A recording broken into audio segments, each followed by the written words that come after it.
Isang mapagpalang araw muli sa atin mga ka-voltage at may panibago na naman po akong customer. At ang ipare-repair nila sa akin ay isang washing machine na automatic. Ang issue po nito mga ka-voltage ay pag naglalaba po sila, pag nilagyan na nila ng tubig, may tubig na po to at may mga damit, mahina na pong umikot.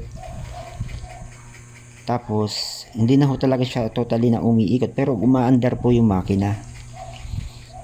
Ngayon po, sa dryer din naman po, pag minamanual nila, pag may loading or may laman, ayaw ding umikot. O umiikot man pero napakahina. So, chinek ko nga po to, inanalyze ko, tinignan ko kung anong problem niya. Yun nga po, pag check ko po sa fan belt niya, maluwang na ho yung fan belt, sobrang luwang na, kaya pala pag may laman po yung tub, ayaw nang umikot ng pinaka hélice niya.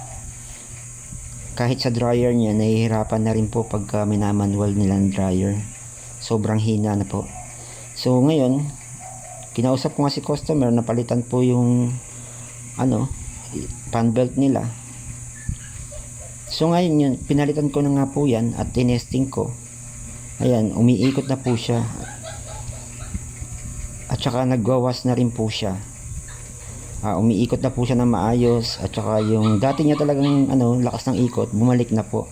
So ang problem lang po talaga niya is yung belt niya, yung pinaka fan belt niya. So kayo mga ka-voltage, kung meron po kayong mga ganitong issue na mahina po ang ikot ng hélice ng washing nyo ng mga automatic, malamang sa malamang po fan belt po ang sira niyan. Palitan nyo lang po ng fan belt at babalik na po muli ang dati niyang lakas sa pag-ikot. Try nyo po mga ka-voltage para masubukan din nyo na hindi na rin po kayo tatawag ng ibang technician at kayo na po ang mag-DIY para sa mga washing nyo. So maraming salamat po at sana may nakakuha po kayo ng idea sa paano pag-repair ng automatic na washing na mahina umikot. Huwag niyo pong kalimutan. At kung may katanungan po kayo mga ka-voltage, paki-comment nyo lang po at sasagutin ko naman po kaagad. Huwag niyo kalimutan paki-like po at paki-share para aware din po ang iba sa paano kung mag-repair ng washing na mahina umikot. Para makakuha rin po sila ng idea, paki-share na lang po. Maraming salamat po muli sa inyo and God bless po sa ating lahat.